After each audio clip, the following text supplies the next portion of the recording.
BOS di tahun 2020 ini, di mana terdapat perbedaan yang cukup signifikan antara tahun 2019 dengan tahun 2020 sekarang ini.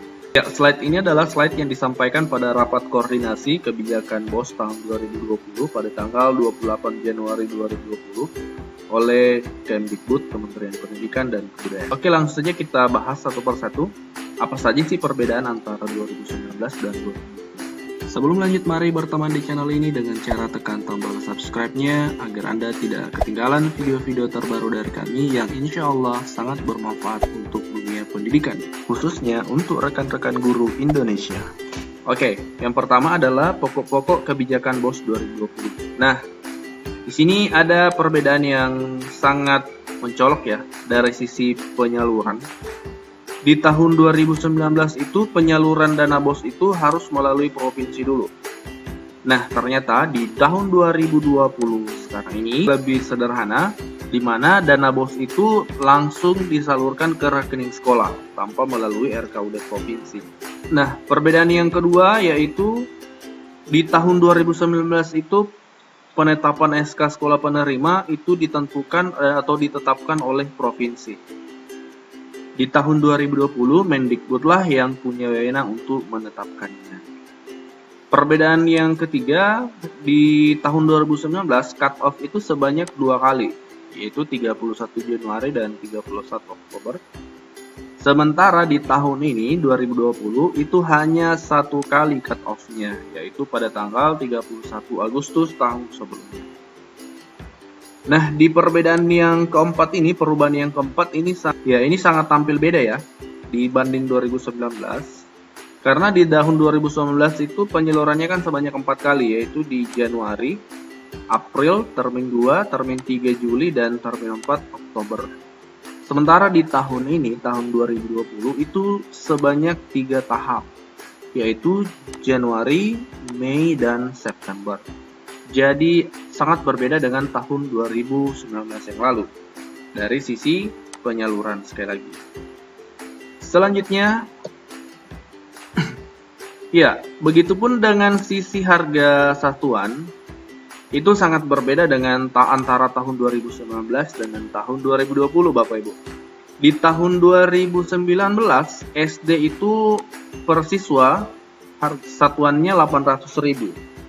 Sementara di tahun ini naik menjadi Rp900.000.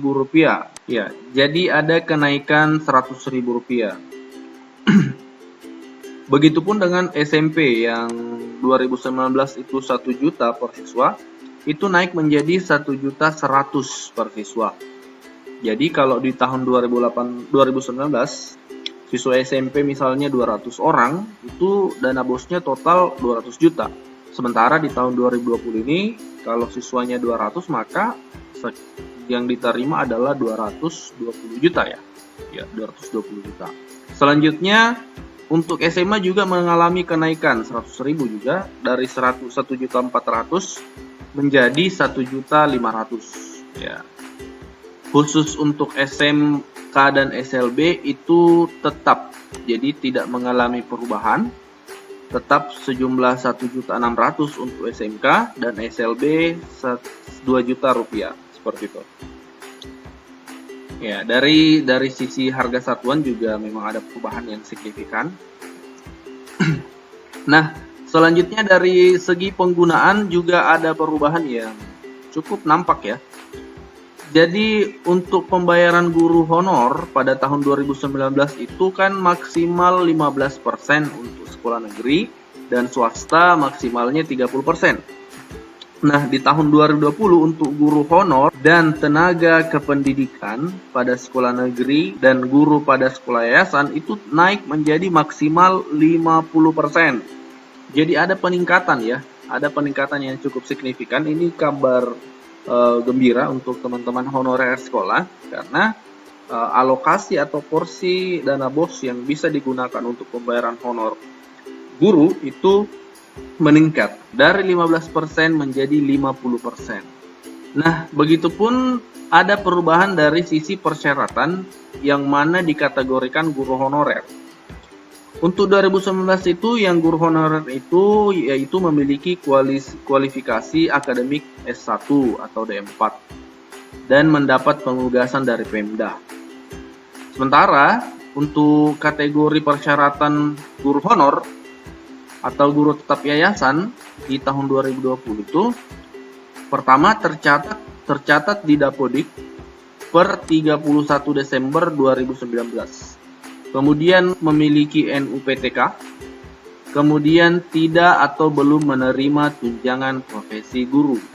Nah, inilah perbedaan persyaratan ya yang dikategorikan sebagai guru honorer antara tahun 2019 dengan tahun 2020. Selain itu, di tahun 2019 juga salah satu penggunaan BOS untuk pembiayaan pengelolaan sekolah. Sementara di 2020, salah satu penggunaan BOS untuk pembiayaan administrasi kegiatan sekolah. Ya, itu dari sisi penggunaan. Ya, masih dari sisi penggunaan. Di tahun 2019, pembelian buku, teks, dan non-teks kan maksimalnya 20% ya. Nah, di 2020 ini, itu berubah menjadi tidak dibatasi, yaitu disesuaikan dengan kebutuhan setiap sekolah. Jadi bisa lebih 20%, bisa jadi kurang dari 20%. Karena tidak ada batasan, tapi disesuaikan dengan kebutuhan, seperti itu. Kemudian dari sisi penggunaan yang lain, pada 2019 itu alat multimedia yang dibeli ditentukan kualitas dan kuantitasnya. Sementara di 2020, alat multimedia yang dibeli tidak ditentukan kualitas dan kuantitasnya, seperti itu. Ya, lanjut. Dari sisi komponen penggunaan dana BOS 2020 itu ada 12 item. Yang pertama adalah PPDB, pengembangan perpustakaan, kegiatan pembelajaran dan ekstrakurikuler, assessment, administrasi sekolah, pengembangan profesi guru dan tenaga pendidikan, langganan daya dan jasa, pemeliharaan sarana dan sarana sekolah, penyediaan alat multimedia pembelajaran, penyelenggaraan bursa kerja khusus, ya, dan seterusnya, penyelenggaraan uji kompetensi keahlian dan seterusnya, serta pembayaran honor guru berstatus non-ASN, seperti itu. Oke. Selanjutnya dari sisi proses penyalurannya, ya ini sangat berbeda dari tahun 2019 dengan tahun 2020, di mana pada 2019 itu penyalurannya melalui provinsi. Tim BOS provinsi menyalurkan dana BOS ke sekolah 4 tahapan. Nah, sementara kita lihat di 2020 tidak ada lagi provinsi di sini, tidak ada lagi RKUD provinsi karena penyalurannya itu langsung ke sekolah, seperti itu. Lanjut, ya, proses penyaluran dana BOS seperti ini skemanya, Anda bisa simak dan Anda bisa telaah. Jadi sekolah harus segera mungkin melakukan konfirmasi dan melaporkan penggunaan dana. Ya, lanjut. Nah, ini kelebihan, kelemahan, dan tantangannya. Untuk kelebihan penyaluran BOS 2020 tentu ada kelebihan. Yang pertama yaitu lebih efektif ya, karena memang memangkas birokrasi di tingkat Pemda, simplifikasi birokrasi. Ya, tadi dari pusat langsung ke sekolah tanpa melalui provinsi lagi. Jadi ini memangkas birokrasi dan memang lebih efektif. Selanjutnya lebih efisien karena penyaluran serentak 34 provinsi, kemudian meminimalisir keterlambatan penyaluran. Ya, jadi kita harapkan untuk kedepannya tidak ada lagi keterlambatan penyaluran ya. Selanjutnya ketepatan sasaran. Dan kelebihan yang ketiga yaitu mendorong terwujudnya satu data, terintegrasinya data satuan pendidikan tunggal yang berkualitas. Selanjutnya adalah kelemahannya, ada dua kelemahan. Yang pertama dari sisi dana rekur, belum ada aturan yang jelas terkait pengelolaan dana rekur. Dan yang kedua adalah penetapan alokasi khusus. Maksudnya untuk tahun peralihan masih belum dapat terakomodir kecuali untuk SLB. Ya, ini tantangan-tantangannya, ada 4 tantangan. Yang pertama yaitu memperoleh data atribut perangkat penyaluran yang valid dan akurat, kemudian meminimalisir adanya retur dana BOS, kemudian diperlukan SDM yang kompeten, serta diperlukan SOP untuk peningkatan layanan penanganan pengaduan masyarakat. Oke, selanjutnya tugas dan tanggung jawab tim BOS provinsi. Jadi tim BOS tetap ada di tingkat provinsi dan kabupaten. Tugas-tugas tim BOS provinsi yang pertama mempersiapkan dan menandatangani NPH, melakukan verifikasi jumlah peserta didik, ya, memperbaiki data sekolah, ya, dan seterusnya. Ini adalah tugas-tugas provinsi, bisa Anda simak ya di slide ini. Silakan Anda pause untuk membacanya lebih detail ya. Oke, ini adalah lanjutan dari tugas dari tim BOS provinsi. Dan ini adalah tugas dari tim BOS kabupaten kota. Yang pertama yaitu melakukan penandatanganan naskah perjanjian hibah dengan Pemda provinsi mewakili SD dan SMP.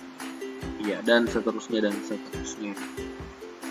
Yang pasti 2019 dan 2020 mekanisme dana BOS ini sangat berbeda. Pertama, ya tadi langsung ke rekening sekolah.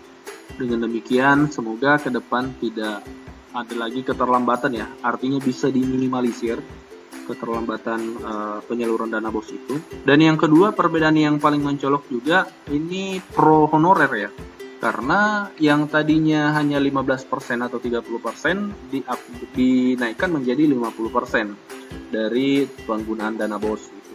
Oke, demikianlah video kita kali ini tentang dana BOS 2020. Semoga bermanfaat. Jangan lupa tekan subscribe agar Anda mendapatkan info-info terbaru dari kami yang insya Allah valid dan akurat dan bermanfaat untuk dunia pendidikan, khususnya rekan-rekan guru Indonesia. Wabillahi taufiq wal hidayah. Wassalamualaikum warahmatullahi wabarakatuh.